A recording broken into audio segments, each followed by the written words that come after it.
my real pleasure to introduce them to you. Maybe I will start with those, if that's okay, who are online. So I see already Joann Halpern, who is there. Hello, Joann, great to see you. So Joann is joining us from New York, I suppose.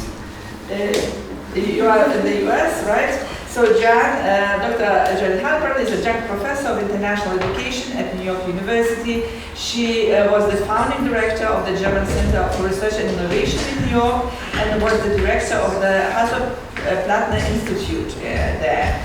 She also serves as a member of the board of our university, TU Dortmund, and she is a member of the advisory board of ELLpH Projekt. I don't know if Isak Frumin is online. I don't see on the screen. No, not really? Okay. So then we move to the presence mode and to our guests. In progress. Okay. The recording started. Okay, great. We are on the safe side. So then we move on to Professor Dr. Karin Kolstedt. She's Professor of Medical Education and President of University of Applied Sciences Döpfer.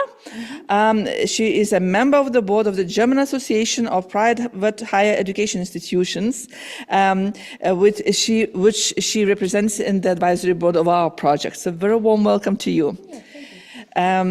We have also Professor Dr. Anastasia Hermann, Professor of Human Resource Management, and also Vice Rector for Quality of Teaching at IU, International University of Applied Sciences in Germany. Very warm welcome.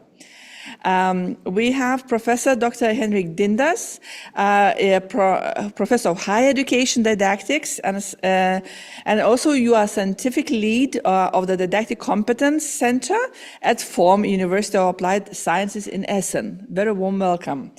Last but not least, we have Mr. Medical Candidate, it says, David Lenz. He is student of medicine and chair of Students' Union at the Brandenburg Medical School, Theodor Fontane.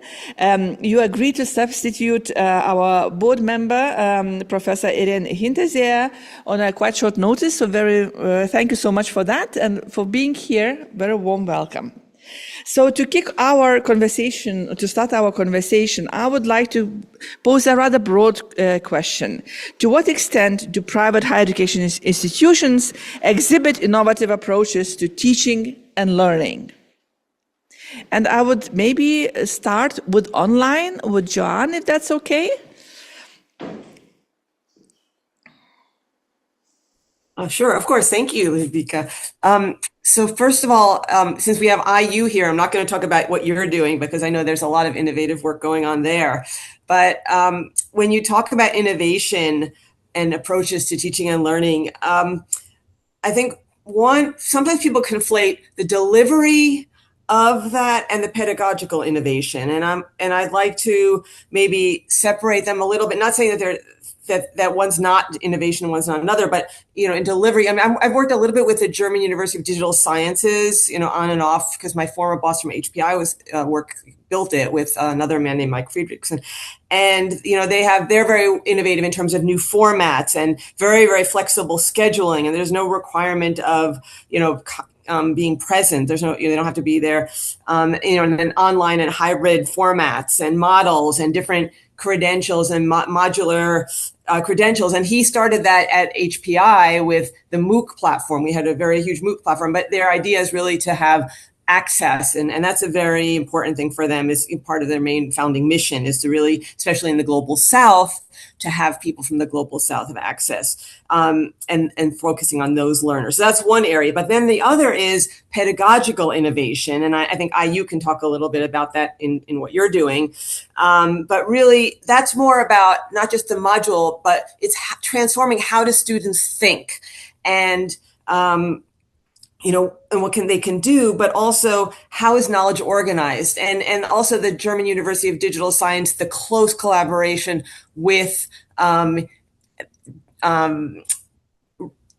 companies, but also accessing data from companies to create innovative solutions and project work with the universities, and all of that is important, as well as they've replaced traditional faculties and departments with research centers.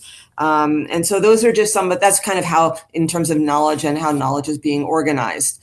I don't want to go too long, but that's just a very introductory overview of what I've seen. Yeah, thank you very much for kickstarting the discussion. So 2 types of innovation that you emphasized. So maybe we can continue with that. Professor Dindas? I think what's interesting in the focus of this research is that I think there's a bigger need for innovation. And that's what thrives private universities as well, because you have much more pressure to be more innovative than other classical universities. You need to have something special. For example, as you mentioned before, the digital teaching.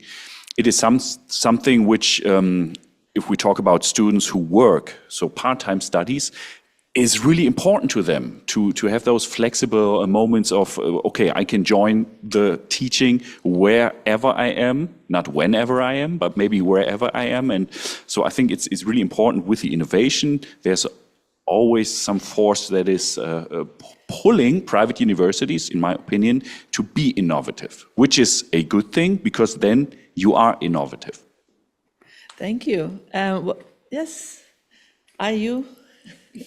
Yeah, I think it's a very good point, but I would say there are different angles. If you're regarding innovation, especially in private universities, you have these demands from students. You have also the workforce demand. So actually, if we are working in a private university, the most important thing, besides perhaps the academic quality, is that students that are graduating from our universities can meet their goals, and normally these goals are finding an employment after the graduation. So actually, and this moment we see the workforce and our work world is changing and at a pace that never have been there before. And actually we are forced to innovate it because of that.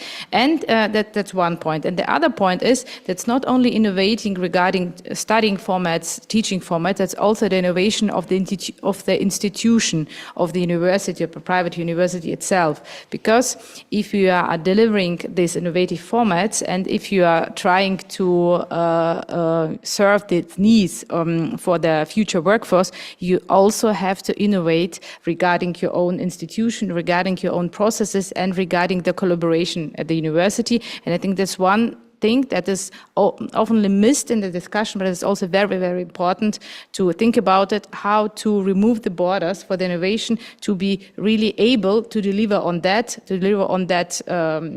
idea that you are perhaps developing within of your faculty and within of your different scientific departments. So how do you foster this dialogue and this collaboration within the Institution for Innovation? How does it work in the medical field? I don't know if anyone would like to continue on that.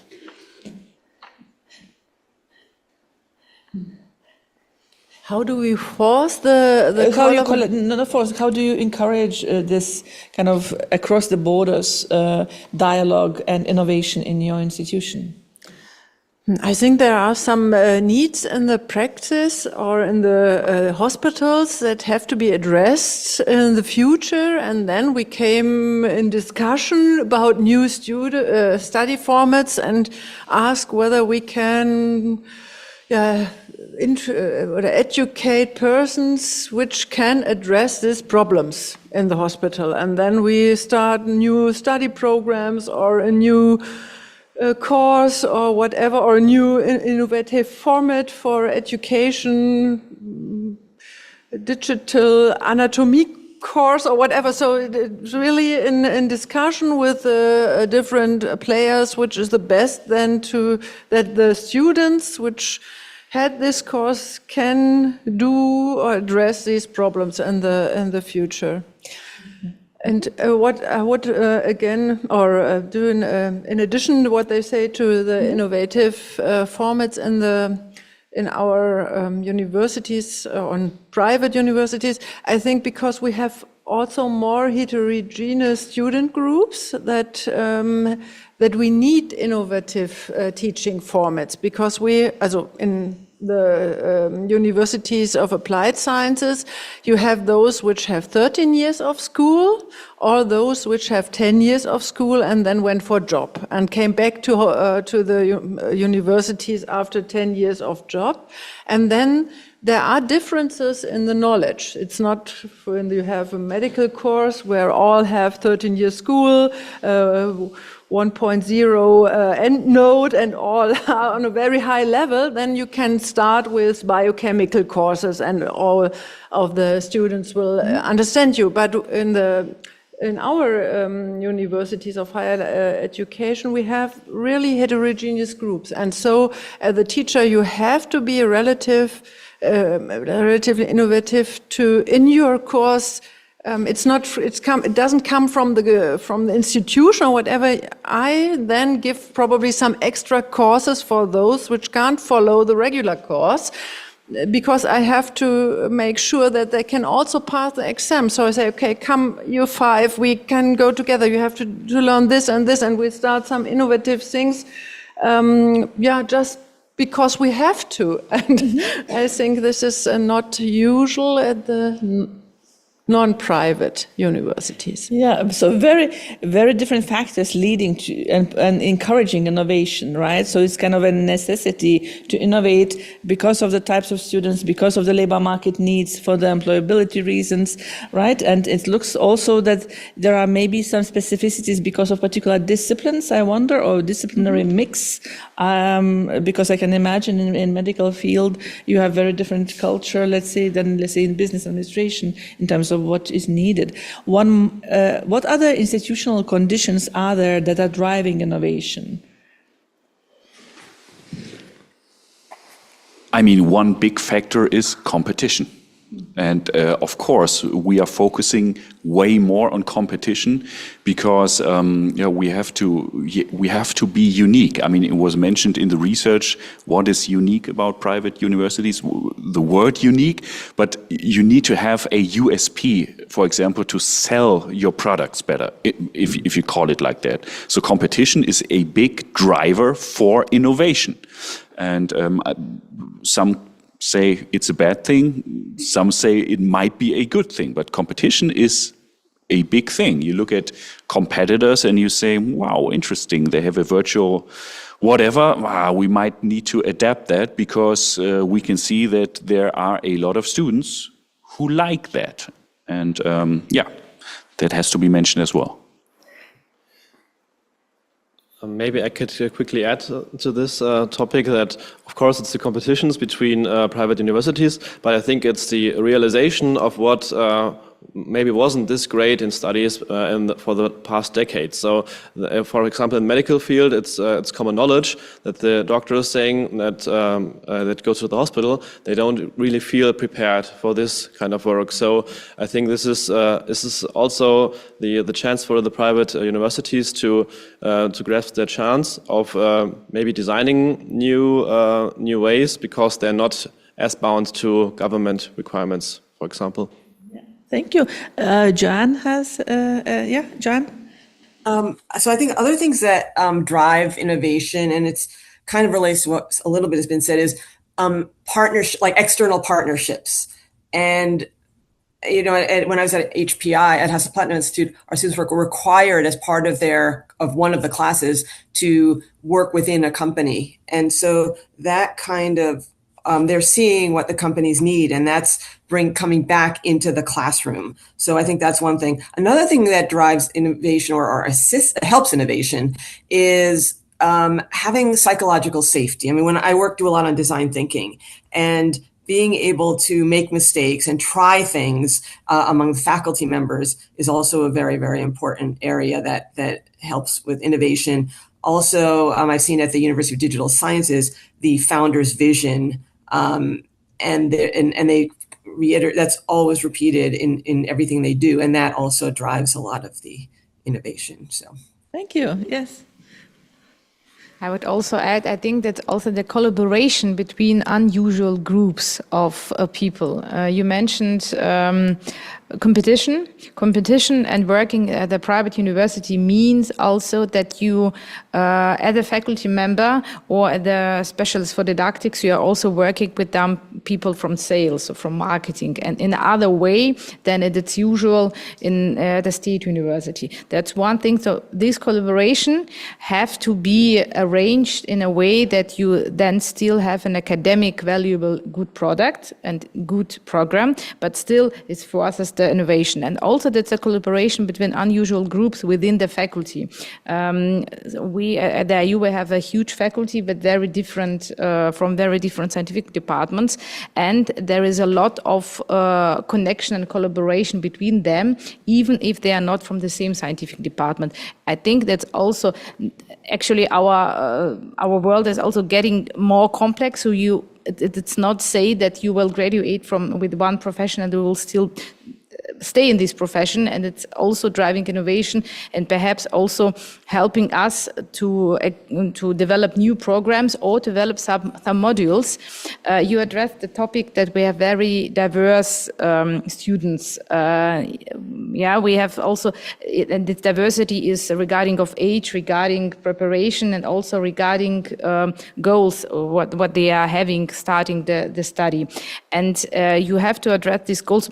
Sometimes it's professors from one scientific department are not completely able to address these goals if people from completely different direction comes and wants to start a new reskilling program, so in new programs. So it also helps to force this collaboration, to develop some modules, perhaps for preparation or specialty modules or some specialty programs to address these not so usual needs that could be not addressed by a general program. This is very interesting because one of the findings that we have in our project is that there is a lot of collaboration internally and not much competition internally.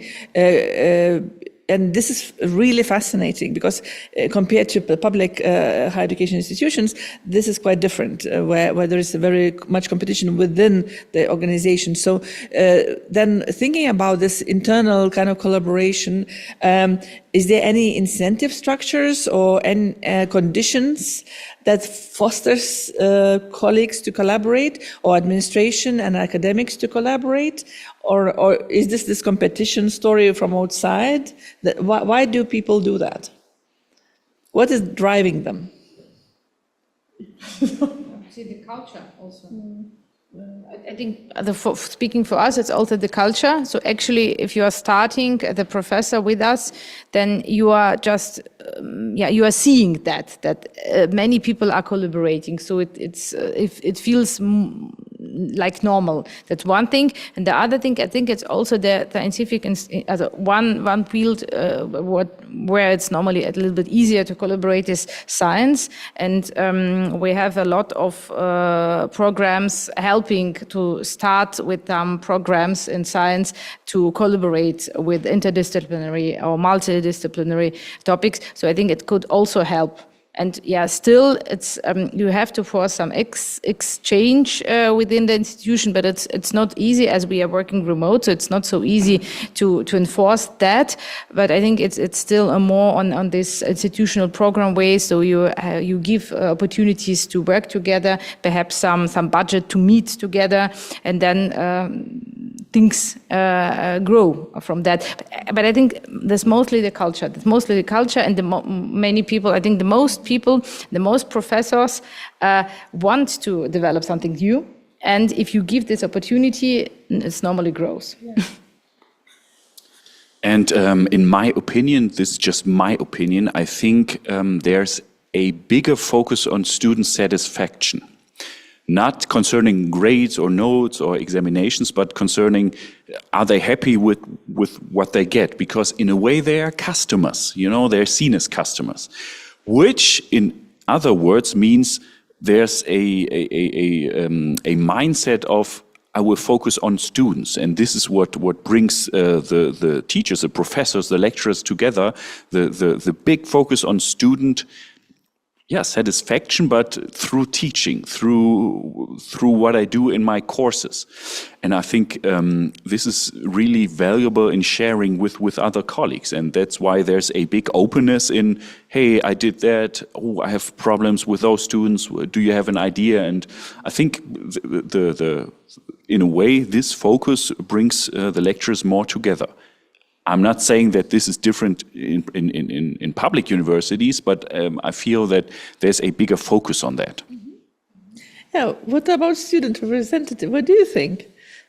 I would say that, of course, it's, private students are customers, but I think also it's very rewarding for our docents and teachers that to see that the students are trying to get into these organizing stuff, and it can be very rewarding to see the studies is welcomed and the students are actually participating and not just skimming through classes. But so this is, I think, this is a circle in which it's very beneficial for the teachers to see the students are having fun and getting rewarded by their studying, but also to see as a student that the teacher loves his job and has the chance of participating in all those decisions to, for example, include newer techniques in teaching.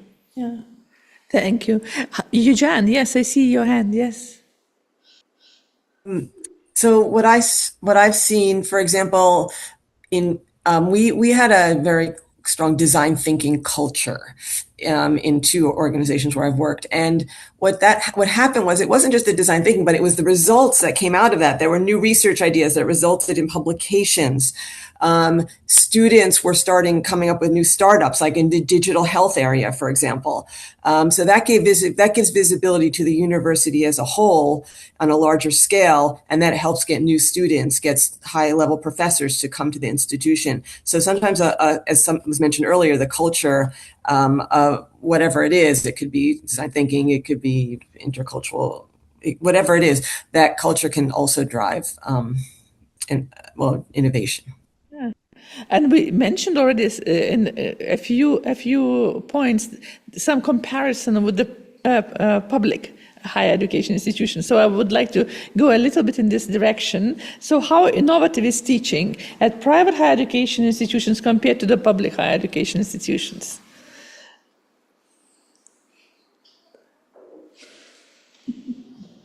What would be your view? And you're very welcome to be bold. So obviously I'm a little bit biased from the medical field, but I would say that especially in this area, it's very innovative compared to the traditional ways of teaching. And because of all this reason we've regarded earlier with the drive of inventing something new and trying to improve it, and because of it's easier without all the government instructions to embrace those new techniques. And I also think one factor that we mentioned earlier in the discussions, that for most of the private universities in Germany, it's a small size that allows those things to grow. With a big group of 1,000 students to imply new things, it's maybe it's because of the sheer amount of rooms or teachers it needs to invent those. And if you have a smaller group of students, it's very easy to introduce new things and get instant feedback of how it's for example improving their studies. So flexibility, agility, this is what we also found, is a really very big characteristic of private higher education institutions. Is there anything else? I'm thinking about, maybe in your case, you were sharing about your, an institution more than 100,000 students. How do you innovate with 100,000 students? Question. Yeah, it's we innovate in a constant way, and I think that 2 points. One thing, if you compare, your question was, is it the state university or public universities, are they more or less innovative than private, I would say it depends on how do you look at that and what you define as innovative. If you are looking on innovative study formats, digital study formats, and developing new study programs, you would say that the private universities are more innovative at a large scale. On state universities, you perhaps have more scientific-driven innovation within of some fields. So we have excellent scientific developments, and then they could be more integrated in some very special fields. So that's different missions. But regarding on how can we how it is getting manageable within of this huge organization, actually. My role is I'm Vice Rector for Quality of Teaching, and my responsibility is quality management system. So actually I'm process manager, or I'm the head of process management. And normally and usually nobody likes quality management, nobody likes process manager, because it's like some boring or bureaucratic stuff and people that are coming and wanting to do some checklists so we can get the accreditation afterwards.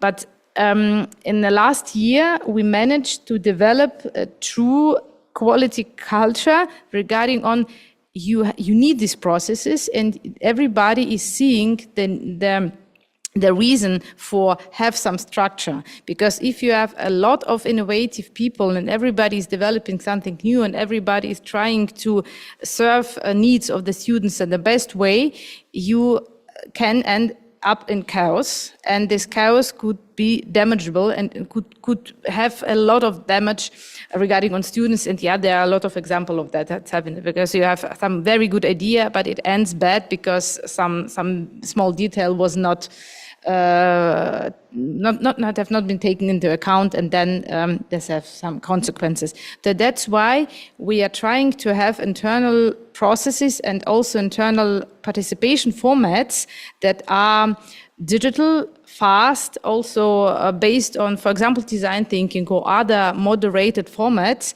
but that they are still very good moderated. So they are structured. So there's structure process, and there's also a huge, I don't know you, but a lot of people, I would say a lot of people who are professional about developing and supporting innovation processes. And these people are firm in regulatory stuff, they are firm in didactics, so are professionals on this kind of fields, and they can support and they can also be with our professors or our professionals from other and help them to innovate in a way that could then be fitted in our processes. It's somehow, or at first glance, that could be seen as, it's making us slower. It's making us not so flexible as before. But I think we had a learning process in last 2 or 3 years, and now we are seeing that it's very rewarding to do it on that way, because you can develop the ideas to the end to be also useful and to be really great innovation on a program side or on the didactic side, and to be also accepted by all of the stakeholders, because in such a huge university you have many stakeholders, and it's, from my point of view, it's one of the most important things that you get this acceptance by your professors, by your teaching staff. We have a lot of teaching staff who are not professors, by students, by all of the stakeholder groups beforehand, because afterwards it could be you can not be able to do it afterwards. It's just too many of them. Yeah. Thank you, Dindas. But to be really honest, if you talk about teaching, I don't think there is a big difference. I don't think there's a difference if I teach students or a wonderful colleague like Uwe Wixmann is teaching his students. I think the teaching in itself is the same. Maybe it's what surrounds the teaching. And there it's less about private universities or public universities. It's more about universities of applied science or classic universities, because it's the focus on maybe what is important for the field, the theory practice transfer. And I think there might be a difference in teaching, but I don't think there's a difference if we teach. Maybe we have to do a a test or something, a co-teaching sometimes. But so I think the innovation is not within the teacher, the professor itself, which is a good thing, I think. So, as we said, and there were different views. It depends on how you look at innovation, how you define what kind of innovation are we talking about. It's very much multi-level. It can be didactic, it can be format related, it can be technology related, it can be related to administration and the conditions. And I really appreciate you. I think, Joann, would you like to? Was that a hand or? But when you're finished, I'll go ahead. Yeah, so because I would like to follow up on this kind of comparison, saying, is it not about public and private?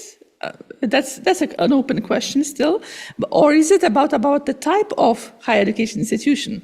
Is it about the University of Applied Sciences versus university, for example?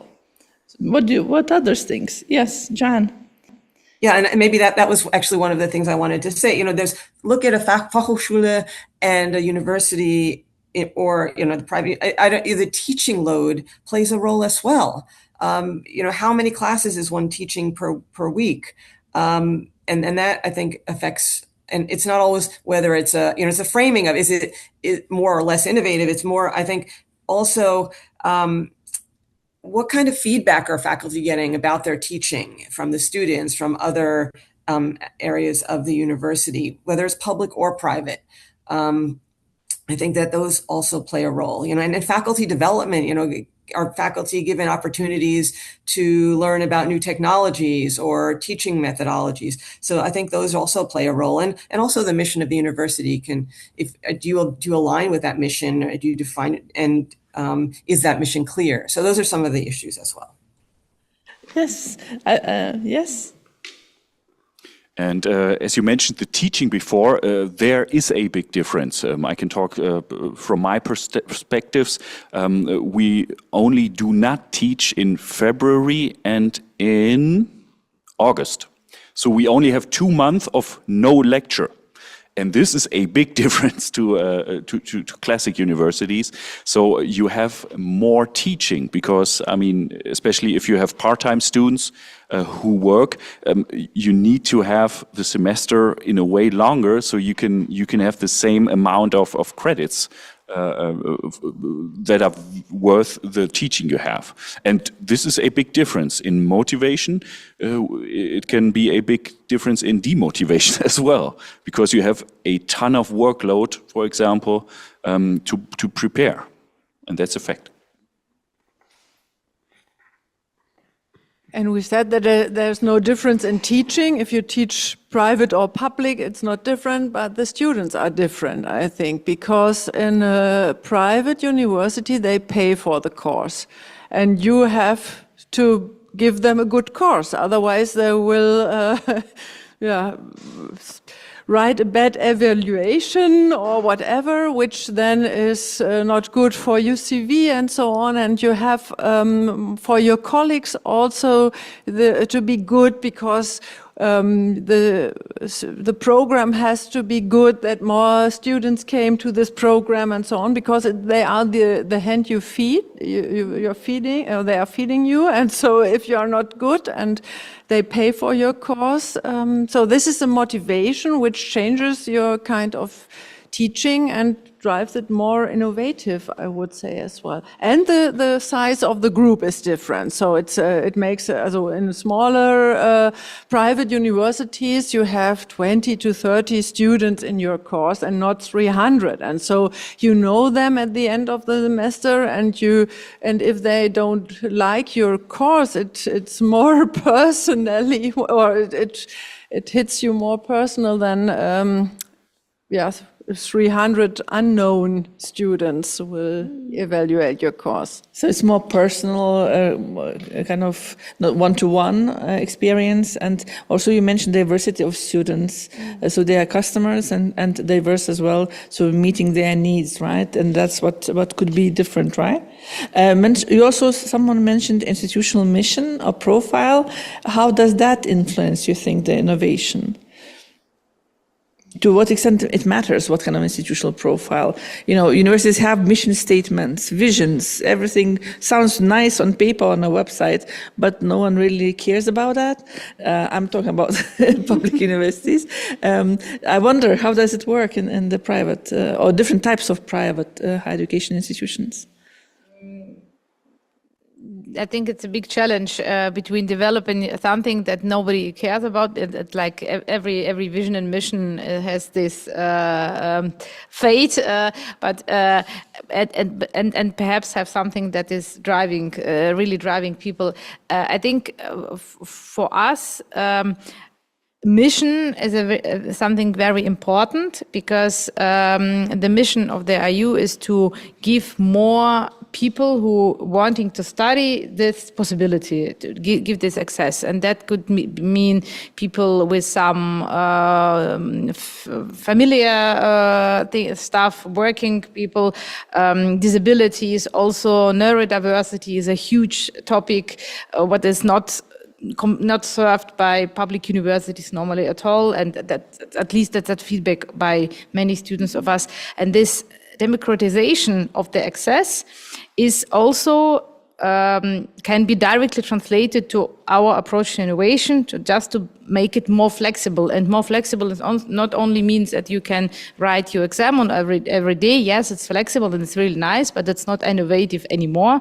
Unfortunately, it was an innovation, but it's no more. But it's also this flexibility can be really challenging to serve, because if you are really posting, okay, that's our approach, that's our mission, then the demands of paying students can be really huge. And that's also fostering and forcing the innovation. That I would say we have a lot of mission and vision statements, but this one is really driving the idea of innovation, so putting it live and trying to do it more flexible. And it's also reflected in the teaching, because, for example, if we take our professors for distance learning, they have a really diverse students in their course, and they are not coming everywhere in one class. So it's not everyone sitting there, and you can ask them, okay, what is your goal?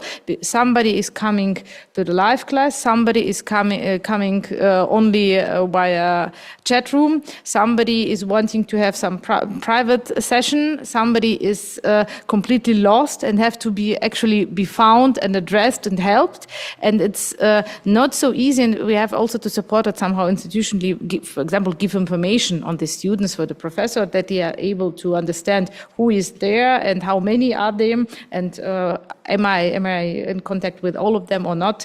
So it's also one demanding thing. Anyone, would you like to add something?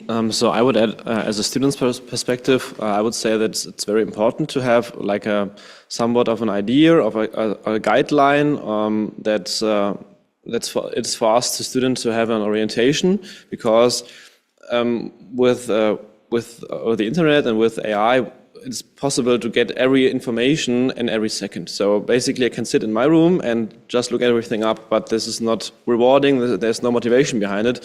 But to have the mission as a university or private university to really motivate my students to not only look it up, but actually to understand it and to actually use it, I think this will have a higher impact, maybe as some might think today. I think this also adds up to the point that you said, that the groups are very heterogenic that come to a private university, that to sum up all the students underneath this idea of what the purpose of the university is, can be also a very good factor to work as a community, to say, okay, for example, our university's idea is to have a very practical approach, and I know this. Okay, this is one thing I need to always have in mind, and not to get just distracted into the detail. Yes.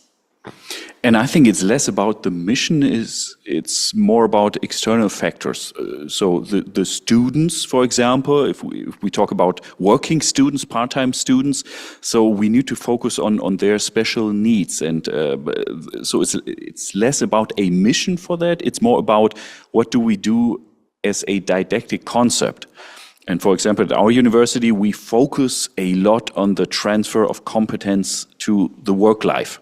So we have examinations that focus on that. It's not that it's happening by accident, it's happening on purpose.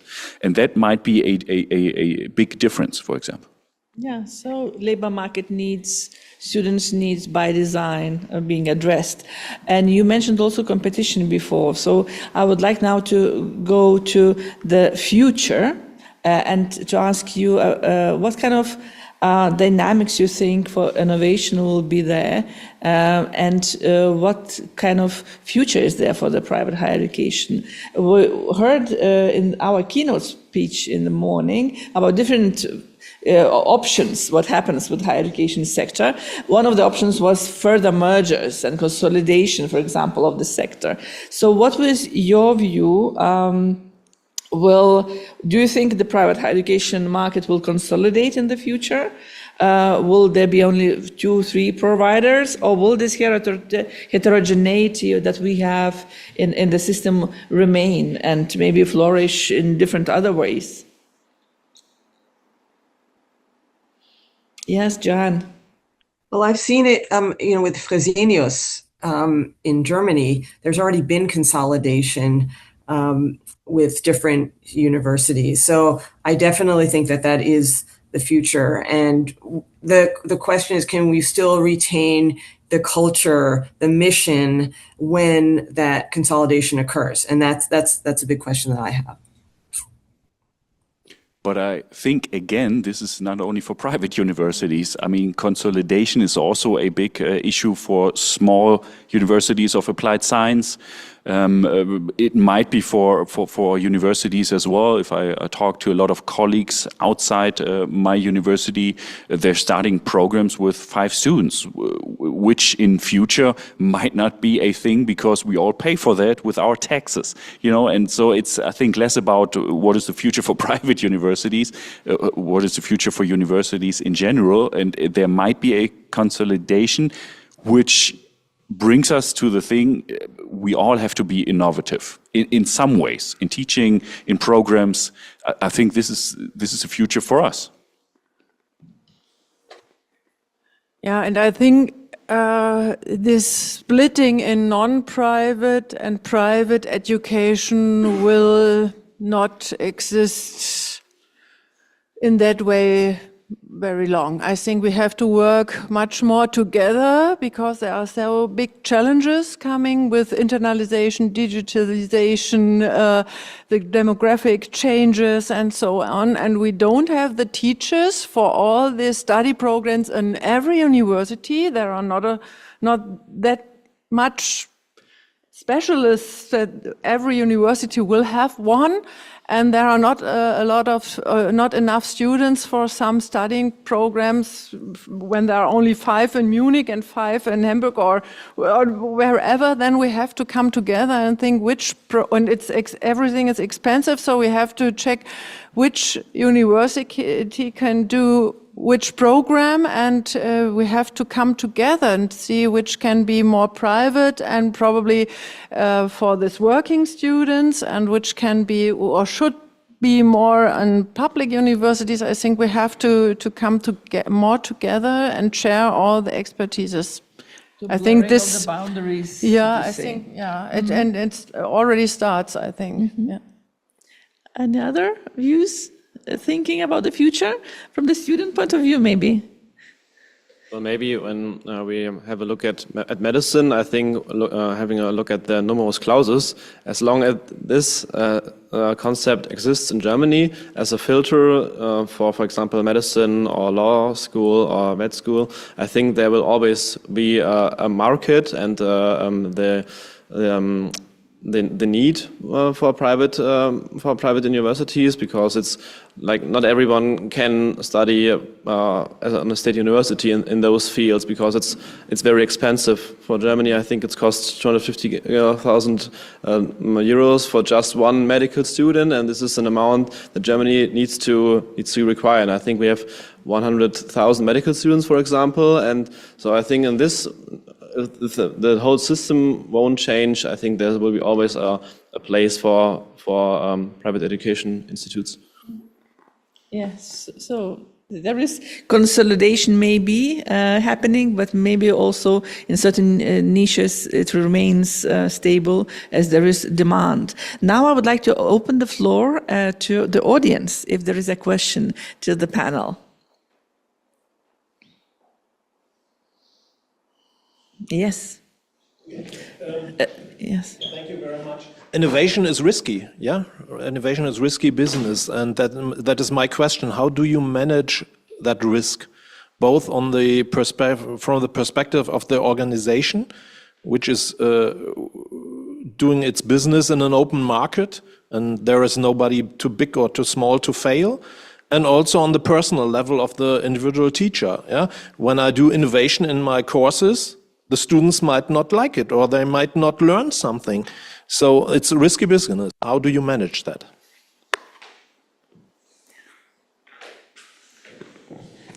But this is always a problem that if you try something new, then you might fail. But you explained it with our high quality management. I think this we do a lot of evaluation on whatever. And we have to do it every 5 years or 10 years. If you are lucky, the Wissenschaftsrat will come to you and check whether you are developing and whatever and have all these things. And so, yeah, if you have to try, and if it shows you that it's not that working you want, then you skip it again, and you have to calculate before if you are able to finance this financing this fail, and then you can try it. So I don't have the impression that it's such risky as you say. Also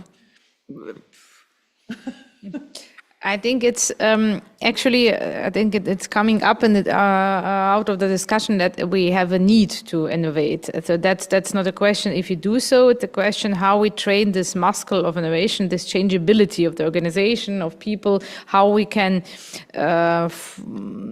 motivate a teacher to innovate also within their own courses and to do the best for the students. And I think actually that's it's one thing is this psychological safety and the culture of, yeah, it's okay to do a mistake, and if your evaluation is getting bad, that doesn't mean that you are fired on the next day, but that means that we are talking about it, and perhaps there's some big learning, and also we are talking also about the good evaluations. That's perhaps another thing, because normally you're focusing, okay, here we have a problem. We are talking with the people with problems and trying to mitigate it. But also on the other way, you have some people and you say, okay, these courses or these programs have great evaluation. Okay, nice, go ahead, no, take a look, ask the people and also make it visible. That's one of the most interesting thing last year, to ask people, okay, what is for you, how can you see that quality of teaching is happening? How do you see that innovation is happening?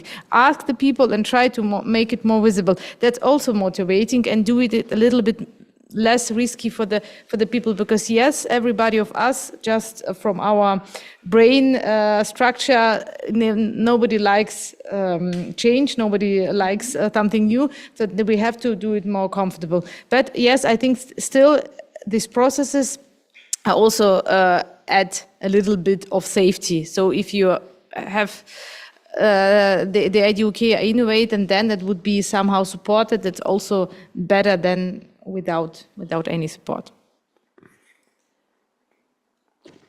Joann, would you like to say something about risky business? Sure. I mean, I experienced it. For one, having a lot of adjunct professors is dangerous in that way if they're worried about their jobs, so that could hurt risky, trying new things, experimentation. But on the other hand, if you have a culture, as I mentioned earlier, and earlier was just mentioned here about psychological safety, but also this whole design thinking culture where it's appropriate to try things and making mistakes is considered learning, I think that helps in a situation. We also when I was at HPI, we also had a lot of the PhD groups that they would meet not once a semester, but really more frequently, sometimes every 2 weeks. Because if you have a bad research question and you're spending an entire semester on it, it's going to be a lot of wasted time. So it's constant iteration, but early, fail. We often talk about fail fast, fail forward, or fail early, learn early. And I think that if you can get that culture to permeate an institution, whether it's in teaching, whether it's in learning, you can really enhance innovation. But again, if you don't have the support and psychological safety, if you have too many adjuncts that are worried about their jobs, that will hurt.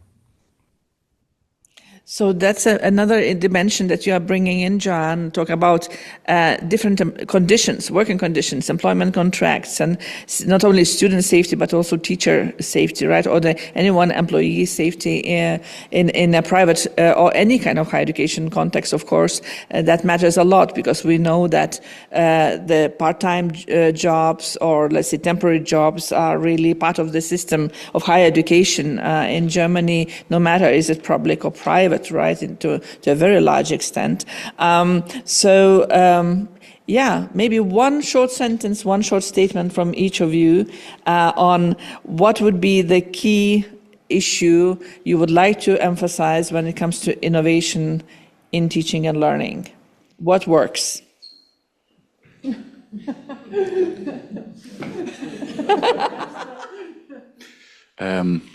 First of all, I want to mention how we all colorfully match. That's amazing. With having no talk beforehand. No, but I wanted to say, to me, it's all about the student, and that's what's most important. What do the students want? What do they need? And how can we deliver it? And that's something that is not special for a private university, but even more important, maybe for a private university. Okay, since students have been already mentioned, I would say that exactly, thank you. I would say that the working groups and the people already working in their specialties also matter, because as medicine, I can take this example. There are lots of people that are saying, I would have loved to study this way, and this would have helped me. So I think there's one big chance to not only talk to the people who are studying right now, but have finished their studies a couple of years ago to get their experience. I think we need to keep our eyes open to that what's happening outside. We have AI revolution, or completely reinventing all of our world, and so that the innovation is not a question. I think that's what we have to do on a daily basis, and the only way is to collaborate and work together on that. And as I said, keep eyes open and be bold, and try to cope with that what is happening outside.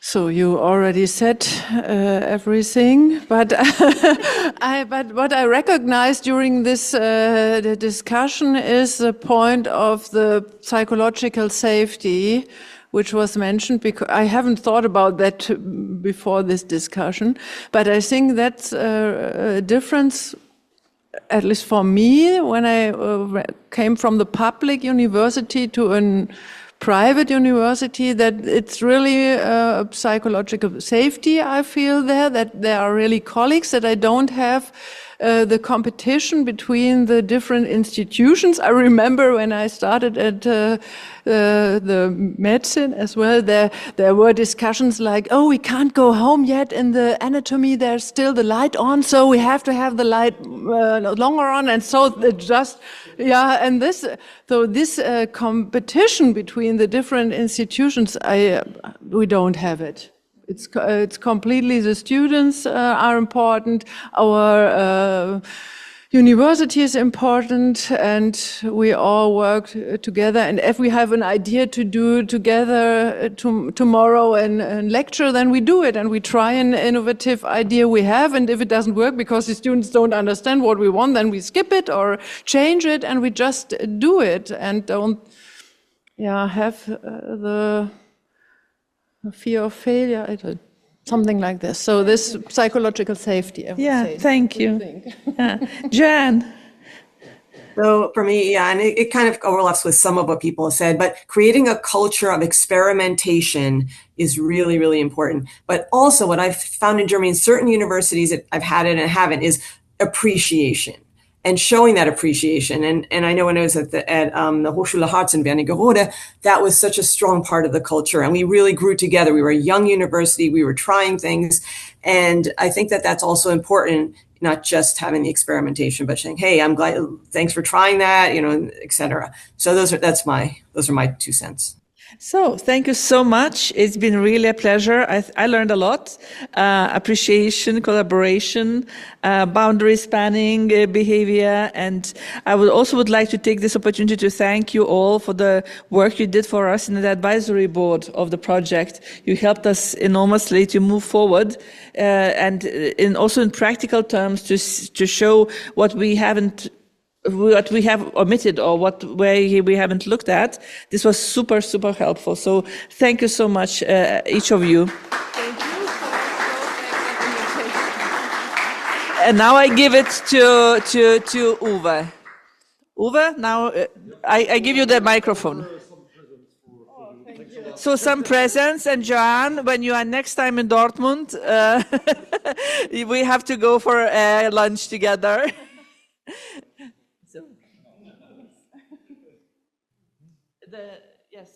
And another present is for our keynote speaker, Uwe.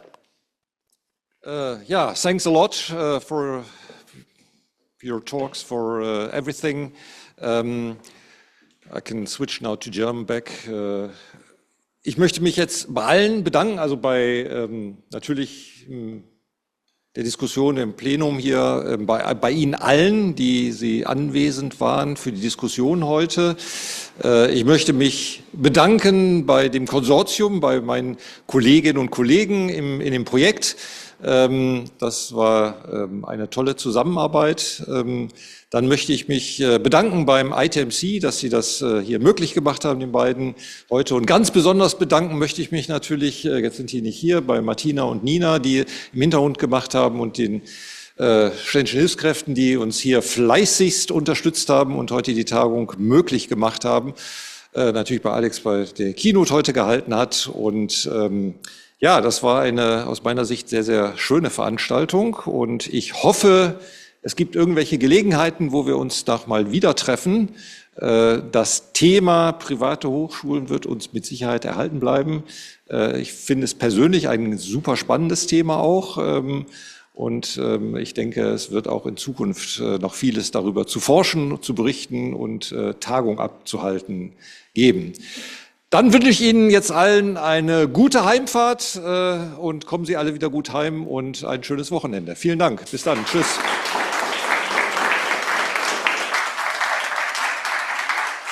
And for the colleagues online, thank you so much for joining and have a great weekend.